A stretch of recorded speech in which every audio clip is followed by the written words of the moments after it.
नमस्कार। 4C supreme law partners के इस नए कानूनी एपिसोड में मैं लेकर हाजिर हूं एक बहुत ही चर्चित मुकदमा, बॉलीवुड की दुनिया की चर्चित कलाकार कृति सेनन। जी हां, मैं advocate doctor Ajay Kumar Pandey Supreme Court of India लेकर चल रहा हूं आपको पहले पर्दे के बीच। आपने देखा कि पिछले दिनों international film festival of India IFFI का कार्यक्रम चल रहा था। फिल्म और संगीत से जुड़े, इंडस्ट्री से जुड़े कई विषयों पे बात हुई। उसमें एक बात थी कि नेपोटिज्म। अब नेपोटिज्म के लिए जो हमारी कृति सेनन हैं, वो असली गुनाहगार का पर्दाफाश करने जा रही हैं अपने मास्टर क्लास के मास्टर टॉक में। अब देखिए, इसका गुनाहगार कौन है कौन नहीं है, इस पर विवाद हो सकता है। कृति सेनन के हिसाब से बॉलीवुड हो सकता है, नहीं हो सकता है, और भी कोई हो सकता है, लेकिन हम यहीं तक सीमित रहेंगे कि माना तो आपने कि बॉलीवुड में नेपोटिज्म का जलवा गर्म है। अब सवाल उठता है कि उसका गुनाहगार कौन है। वो एक दगर बात है, उस पर हमारी और कृति सेनन की या आपकी सहमति नहीं है। लेकिन मसला है कि है तो यह समस्या। अब इस समस्या को कानूनी तौर पर हम कैसे रोकेंगे? तो चलिए पहले आपको हम बताते हैं पृष्ठभूमि में कि कृति सेनन किसको जिम्मेदार मानती हैं। कृति सेनन ने नेपोटिज्म के लिए बॉलीवुड की फिल्म इंडस्ट्री को एक तरह से क्लीन चिट दे दिया। अजीब दास्तां है। उनके हिसाब से इसके लिए मीडिया और दर्शक जिम्मेवार हैं, मतलब आप जिम्मेवार हैं। अब कृति सेनन के इस विवादित बयान ने फिर से एक बार चर्चाओं का बाजार गर्म कर दिया है। अब इस नेपोटिज्म को कैसे रोका जाए, तो आइए सबसे पहले हम देखते हैं कि नेपोटिज्म के सवाल पर भारतीय कानून क्या कहता है। नेपोटिज्म अर्थात भाई भतीजावाद, जो अभी तक आरोप पॉलिटिशियन पे लगता रहता है, वंशवाद, कि वो अपने ही एक ही परिवार के लोगों को सत्ता देते हैं और वही एमएलए, एमपी, मंत्री, मुख्यमंत्री बनते हैं। अब ये रोग बॉलीवुड तक भी वैसे तो यूं तो पुराना है, लेकिन फिलहाल चर्चाओं का बाजार गर्म है। तो ये जो भाई भतीजावाद है, वो फिल्मों में हो चाहे राजनीति में हो, क्या यह अपराध की श्रेणी में आता है? क्या कानून या संविधान इसके लिए कोई प्रावधान रखता है? तो देखिए, सीधे तौर पर तो भाई भतीजावाद अपराध नहीं माना जा सकता, लेकिन यही भाई भतीजावाद की परंपरा, रीति तो भेदभाव और इक्विलिटी, समान अवसर हर व्यक्ति को मिले, उसके अधिकार का उल्लंघन तो करती है। तो यहां तो यह कानून के दायरे में आ जाएगा।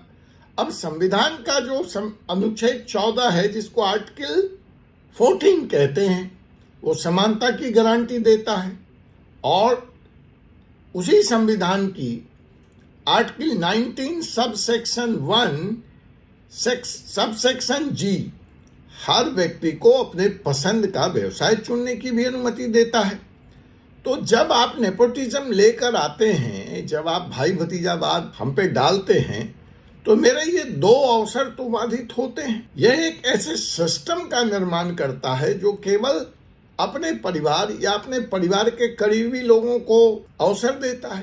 तो यह तो इक्वलिटी की जो राइट है, आर्टिकल 14 समानता का अधिकार, उसका उल्लंघन हुआ। अब अगर ऐसा हुआ तो हमारे क्या क्या कानूनी अधिकार बनते हैं?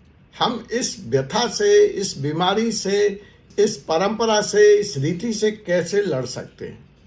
तो देखिए, जो अगर आप यह साबित कर लेते हैं कि यह पोस्ट या यह रोल या यह भूमिका या फिल्म में आपको व्यवसाय चुनने का अवसर सिर्फ इस बात पे नहीं मिला क्योंकि जिस व्यक्ति को यह अवसर दिया गया आपको हटाकर उसकी एकमात्र योग्यता उसकी पारिवारिक कनेक्शन, तो यह भेदभाव के खिलाफ, डिस्क्रिमिनेशन के खिलाफ आपको शिकायत का अधिकार दे देता है। आपको एक टूल हाथ में मिल जाता है। फिर आ जाता है कॉर्पोरेट गवर्नेंस। उसके तहत भी प्रोडक्शन हाउस और फिल्म स्टूडियो संस्थान को जवाबदेही के लिए तैयार किया जा सकता है। उनको जवाब देनी पड़ेगी। Corporate governance. अब कृति सेनन जी इस बीमारी के लिए समस्या बताने की जगह वो मीडिया को इसकी जिम्मेवार बताती है। वो कहती हैं कि जी देखिए, नेपोटिज्म तो है बॉलीवुड में, लेकिन इसके लिए बॉलीवुड जिम्मेवार नहीं है जी, इसके लिए मीडिया और दर्शक जिम्मेदार है। क्यों? क्योंकि मीडिया ही तो स्टार किड्स को प्रमोट करता है। कौन करता है? और दर्शक फिर उसमें आग में घी का काम करता है। मीडिया ने प्रमोट किया, दर्शकों ने लपक कर कैच पकड़ लिया। जब उन्हें दर्शक पसंद करते हैं तो इंडस्ट्री उन्हें काम देती है। यह एक सर्कल है। बात तो उनकी ठीक है। राजनीति में भी यही तर्क दिया जाता है कि देखिए, वो भले किसी राजनेता के बेटे हैं या बेटी हैं, लेकिन वो चुन के तो नीचे से आए हैं। उनको जनता ने चुना है, जनता ने उन पे मुहर लगा दी। तो यही बात, यही तर्क यहां आ रहा है। अब कई बार जो व्यक्ति मीडिया में अच्छा कनेक्शन नहीं रखते या जिसकी पारिवारिक पृष्ठभूमि नहीं है, और वैसे लोग जब बॉलीवुड में अच्छा कर रहे होते हैं तो मीडिया दूसरी तरफ से काम करता है। वह उस अभिनेता या अभिनेत्री को नुकसान पहुंचाने के लिए गलत खबर फैलाता है। तो अगर ऐसा है तो दोनों हथियार चल रहे हैं। एक तरफ प्रमोट किया जा रहा है चूज एंड फ्यू को, और जो बेचारा डिसवांटेजियस स्थिति में है उसको गलत खबर फैलाकर उसकी कैरेक्टर एसिनेशन या उसके बारे में भ्रामक बातें फैलाई जा रही हैं। खैर, अगर आप इस दूसरे वाले मर्ज के शिकार हैं, बिकॉज आपका पारिवारिक कनेक्शन नहीं है मीडिया में या बॉलीवुड में, तो आप डिफेमेशन लॉ के तहत की धारा 354 BNSS 2023 की धारा 354 के तहत मीडिया के खिलाफ कार्रवाई कर सकते हैं। फेक न्यूज जो आपके बारे में चली है या चलाई गई है या चल रही है, उसको भी आप सूचना प्रौद्योगिकी अधिनियम 2000 IT एक्ट 2000 के खिलाफ, झूठी खबरों के खिलाफ आप शिकायत दर्ज कर सकते हैं। ये तो हो गई कानून, लेकिन हर चीज मैं बार बार कहता हूं कानून से तो तय होगी नहीं। फिर अब इसमें दर्शकों की क्या जिम्मेवारी है? अगर आप भारत के नागरिक हो करके इस माया जाल से, इस प्रपंच से, इस बीमारी से, इस रोग से आपको भी लगता है गलत हो रहा है, आपके बच्चों को अवसर नहीं मिल रहा है, तो आपकी भी हिस्सा बनती है। कैसे बनती है? जब दर्शक, आम दर्शक स्टार किड्स के फिल्मों में, प्रोडक्शंस में रुचि लेता है तो उससे उसको बढ़ावा मिलता है।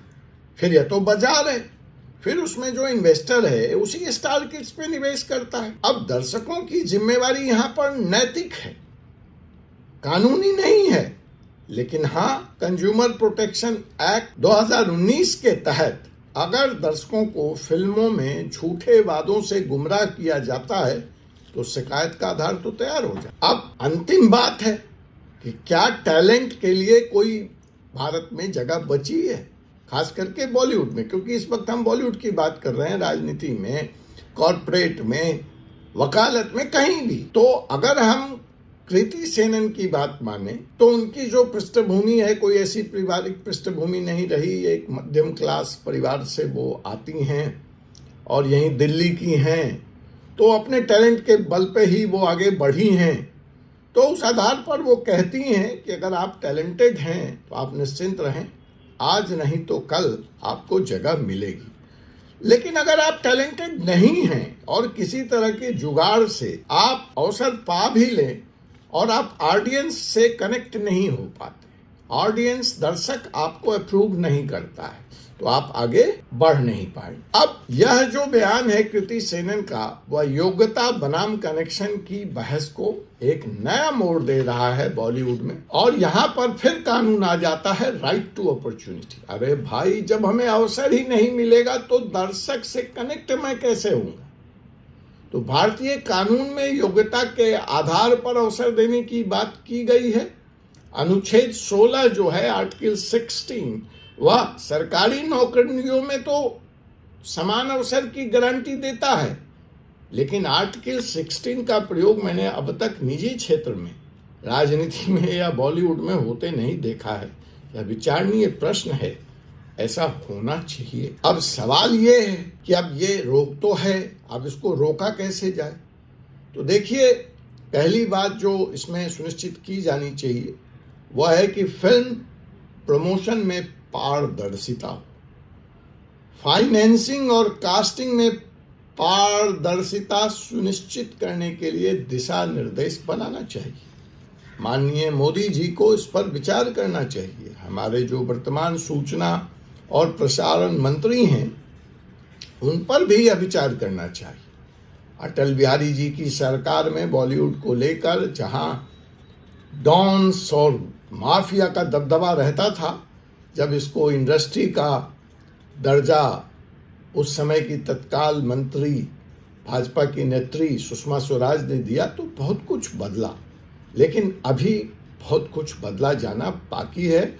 और उस बारे में मोदी जी एक पहल कर सकते हैं। अनुच्छेद 16 निजी क्षेत्र में लागू हो, प्रमोशन में पारदर्शिता लाई जाए, फाइनेंसिंग में पारदर्शिता लाई जाए, कास्टिंग में ट्रांसपेरेंसी लाई जाए और इसके लिए दिशा निर्देश बनाए जाने की जरूरत है। कॉर्पोरेट सोशल रिस्पॉन्सिबिलिटी के दायरे के तहत प्रोडक्शन हाउस को नए प्रतिभाओं को आगे बढ़ाने के लिए CSR का फंड के उपयोग का भी इंतजाम हो, इजाजत हो, ऐसी पहल हो। और नेपोटिज्म को, भाई भतीजे को रोकने के लिए नई नीतियां और नियम बनाने पर संसद विचार करे। अब कृति सेनन जी का यह बयान जो है नेपोटिज्म पे, भाई भतीजावाद पे, वह यह उजागर करता है कि यह नेपोटिज्म बॉलीवुड तक ही सिर्फ सीमित नहीं है।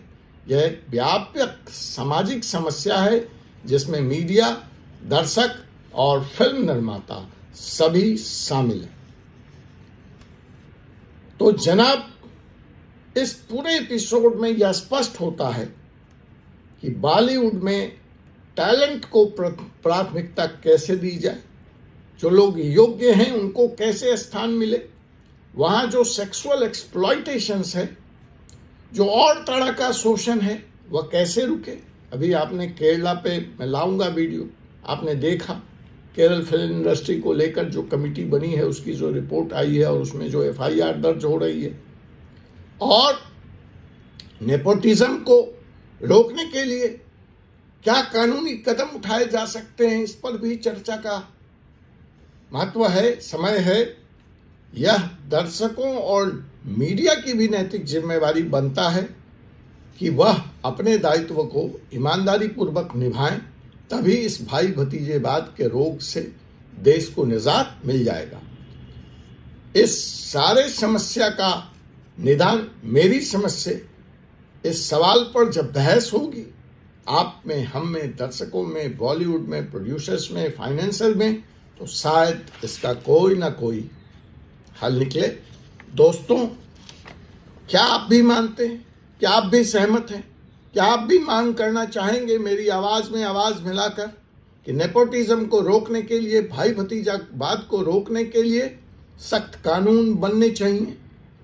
कमेंट में अपनी राय जरूर बताएं और ऐसे ही दिलचस्प कानूनी मसलों के लिए चैनल को सब्सक्राइब करना न भूलें।